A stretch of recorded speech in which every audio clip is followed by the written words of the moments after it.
不知大家有没有发现，俄乌双方在打击对方基础设施方面的战事愈演愈烈。从上个月中旬开始，俄罗斯军方就开始对乌克兰全境发起持续不断的大规模打击。据一些媒体报道，在距离占领区比较近的地方，俄军选择使用地面火炮轰炸，如 2S7、2S19等榴弹炮。较远的地方则采用导弹、制导炮弹、空袭和无人机集中进行空袭，袭击瞄准的目标则是乌克兰的变电站、发电厂、能源中转站等基建设施，这直接让乌克兰有了进入黑暗时期的征兆。尽管乌军宣布他们拦截了大部分的飞弹和无人机，但事实情况是，截至目前，乌克兰大约有40%的基础设施遭到严重破坏，而且仍在持续增加。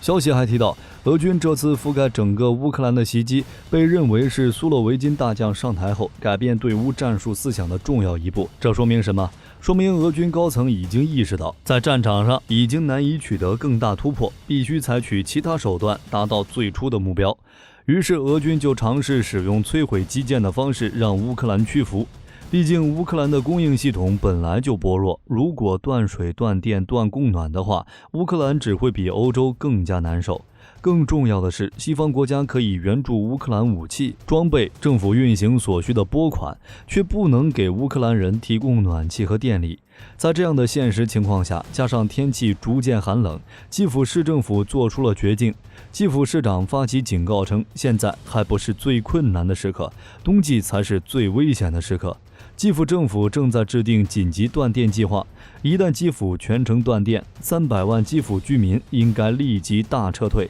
前往其他地区投靠自己的亲朋好友。仔细琢磨一下，基辅市政府发布这样的提前警告，已经给我们透露出了很多信息。最后一点决定了这场战争谁才会获胜。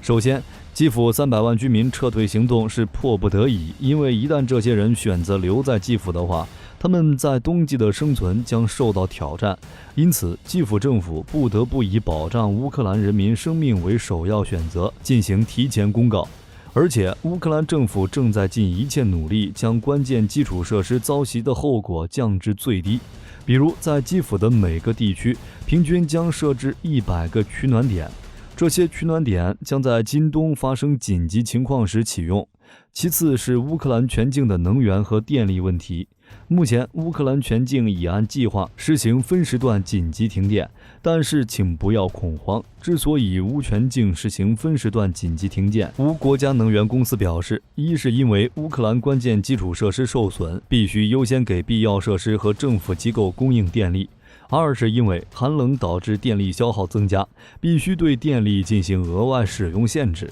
而且该公司还表示，因为有着包括以色列、西班牙、意大利等在内的12个国家向乌提供的近1000台各类发电机、自动开关等设备，且第一批设备已经交付给乌克兰，所以受损设施将在2周内恢复运行，会全力保障乌克兰人民的生活。另外，据乌克兰国家电视广播公司报道，当地时间8日，美国常驻联合国代表格林菲尔德抵达基辅进行访问期间表示，美国将向乌克兰增拨2500万美元的人道主义援助，以克服冬季的能源和供暖问题。再说了，俄军袭击乌克兰基础设施的攻势还能持续多久？其国库和弹药库恐怕已经见底了吧？自开战以来，俄方其实使用了不少战术导弹。在开战初期，俄军是拿战术导弹当敲门砖用，对基辅等地进行了一系列打击。据乌军的统计数据显示，截至4月底，俄军至少发射了1300枚各类导弹。而在将主要精力放到争夺顿巴斯后，俄军便基本停止了对基辅等地的大规模导弹攻击，但仍在用导弹打击弹药库、训练营等乌军事目标。6月时，泽连斯基曾经表示，俄军至少动用了2600多枚导弹，再加上近期重启的大规模导弹袭城，在此次俄乌冲突中，俄方应该已经使用了超过4000枚各类导弹。除了数量多，俄军动用的导弹型号还很杂，海基的口径、陆基的伊斯坎德尔、空射的 KH-101、匕首等都有出现，但使用的频率却一直在下降。所以外界普遍认为，这是由于伊斯坎德尔等新锐导弹装备俄军时间不长，在经过一段时间的消耗后，库存已较为紧张，而且乌军方给出的最新统计数据显示，在开战之前，俄军应该有900枚伊斯坎德尔、500枚口径 KH-101和 KH-555，共有444枚。但在经过近9个月的消耗后，俄军现在手里大概只有124枚伊斯坎德尔、272枚口径 KH-101和 KH-555，则还有213枚。当然，以上数据实时都在变化，详细信息还有待确认。不过可以确定的一点是，由于新锐导弹数量不足，俄军已经开始依靠苏联时代留下来的库存进行战争。如 KH-22、KH-555等服役数十年的老款导弹都已现身战争。除了动用库存外，俄军还开始让 S-300防空导弹转岗，承担起了部分对地打击任务。这些都可以从侧面显示出，俄军现在确实出现了新锐导弹武器不足的问题，而且在精度和打击效果上，库存的老一代导弹和转岗的 S-300自然都比不上新一代导弹，局势自然是对俄军越来越不利。另外，依靠目前俄军工部门的产能，恐怕是很难在短时间内补足消耗的。对于具体的导弹产能，俄方一直讳莫如深，拒绝公布相关数据，只是一再强调俄军工部门产能足够，但从俄乌战场的实际情况看，情况好像没有俄方说的那么好。俄罗斯的导弹技术与苏联一脉相承，但在苏联时代，承担战术导弹推进系统研制任务的不是俄罗斯，而是乌克兰。苏联解体后，俄方花了很长时间才在国内建立了新的研发与生产线，但产能无法与苏联时代相比。而且在苏联时期，苏军在电子领域的科技树点歪了，使得独联体国家在芯片领域普遍落后。在此情况下，俄方必须从国际市场上获取新一代高精度导弹所需的芯片元件，但目前在西方制裁下，俄方又很难拿到新的芯片。虽说普京政府有可能在开战前存了一些，但长此以往，最终必将影响产能。而西方国家虽然对俄罗斯导弹产能说法不一，但大都认为产能不高。比如法国曾经表示，在开战前，俄方的导弹产能大概在每年100到200枚之间。当然，在目前西方的舆论背景下，这个数据肯定低于实际数字。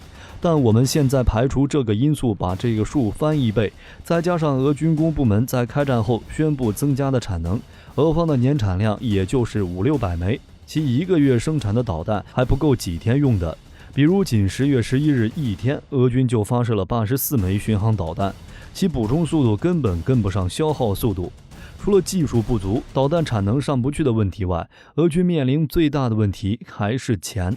都说大炮一响，黄金万两，比起大炮，导弹的花费可要高多了。以美军的战斧巡航导弹为例，每枚造价最少84万美元，在全球范围内，战斧已经算是比较便宜的导弹了。俄军的伊斯坎德尔等新锐导弹单价少说也要200万美元一枚。此前甚至有消息说，被俄军视为杀手锏的匕首高超音速导弹，单枚造价高达1000万美元，使得俄军轻易不会动用匕首。如果这样算的话，俄军进行一次大规模的导弹西城，就等于是扔出去了数千万美元，而这些对于普京政府来说，无疑是难以承受之重。要知道，在战争爆发后，俄方虽然利用国际能源价格上涨大赚了一笔，但因西方制裁，俄罗斯其他经济部门都困难重重，使得俄中央财政的财政收入也大幅下降。以今年7月为例，俄政府的财政收入为 1.76 万亿卢布，折合280多亿美元，比去年同期下降了 26%。这一个月280多亿美元看似不少，但俄政府的花销同样也不少。比如今年4月，普京政府的月军费开支达到了上百亿美元，比去年同期上涨了 128%。现在又完成了300万预备役部队，俄军今后的军费支出只会更多。更不用说，面对西方的制裁，俄政府不可能将手中的钱全用到战争上，而是需要在经济、民生等领域花不少钱，以稳住国内局势。这种国库和弹药库双双见底的情况，试问俄军用导弹袭击乌克兰城市的做法还能坚持多久？而且乌克兰收到了第一批 NASAMS 和阿斯派德等西方援助的防空导弹系统，虽然无法全面覆盖乌克兰国内的重要地区，但乌克兰的防空力量得到了很大强化。目前已经有几十部先进反导武器已经部署到乌克兰。这些反导系统虽然拦截率很高，加上俄军在战争期间损失了许多有经验的机组人员，所以俄罗斯的空中能力不大可能在今后数月发生改变。唯一美中不足的就是交付的数量实在太少，无法全面守卫乌克兰的领空，而这也是基辅为什么要准备大规模撤退居民的原因。因为一旦民众的生存出现危机，乌军抵抗势力就会有所动摇，导致哗变从内部产生，这也是泽连斯基最不想看到的结局。所以这场战争已经进入了一个比拼耐力的阶段，但对决却并不是在俄乌间展开，而是俄罗斯对抗乌克兰及其背后的整个北约集团。因此这场比拼耐力的阶段，谁坚持久，谁就能左右战局的最后走向。最后一点是火力军的猜测，不知道对不对。有没有可能是乌克兰在借助能源和电力的理由，让乌克兰基辅居民撤离？因为乌克兰已经认识到基辅已经不再安全，毕竟俄军一旦战败，基辅必将成为报复打击的目标，成为其泄愤的对象。因此乌克兰才会让当地居民提前大撤退。事实上这也不全部都是火力军猜测，也有一定的事情佐证。在赫尔松地区，大量俄军也已经抵达，要在这里与乌克兰军队进行大决战。在首日冲突中，9日，乌克兰在赫尔松的3个方向对俄军多处实施了打击，虽没有攻破，但却给俄军战线带来了极大的压力。俄罗斯国防部被迫宣布从赫尔松部分地区撤出部队，转移到第聂伯河东岸地带。要知道，赫尔松地区是俄乌冲突发生以来唯一被俄罗斯方面完整控制的乌克兰主要城市，其中还包括横跨第聂伯河一座大坝的一侧。该大坝控制着对克里米亚地区的供水，战略意义重大。但现在俄军撤退是否意味着俄军再次大溃败的开始？而且在顿巴斯和敖德萨地区，俄军同样损失惨重。乌克兰东部集团军9日表示，顿巴斯地区仍是俄军攻击重点，其中巴赫穆特和阿夫杰耶夫卡方向战况焦灼，当地俄军在乌方防守下每天损失较大。而在敖德萨地区，乌克兰军事部门9日通报称，乌军过去一天在南部战线摧毁斯卡多夫斯克的一处俄军基地，同时打击梅利托波尔的俄军重要据点，并对别里斯拉夫的弹药库进行攻击。俄军接连数次的重大失利已经显露了俄军将不再是乌军对手。总的来说，基辅300万民众大撤退是迫不得已的选择，一是因为能源和电力设施确实受损，二是俄军国库和弹药库已经见底，如果不能尽快结束战争，俄军只能面临战败。而乌克兰就怕俄军在战败后做出一些疯狂的举动，对基辅进行报复性的核打击，因此便顺着俄军大范围打击乌克兰基础设施的理由，让基辅人民率先撤离，没有后顾之忧后与俄军在赫尔松放手一搏。好了，关于基辅300万民众大撤退，大家还有什么想要补充的吗？欢迎在评论区留下你的看法，我们一起讨论。本期视频内容就到这里，我们下期再见。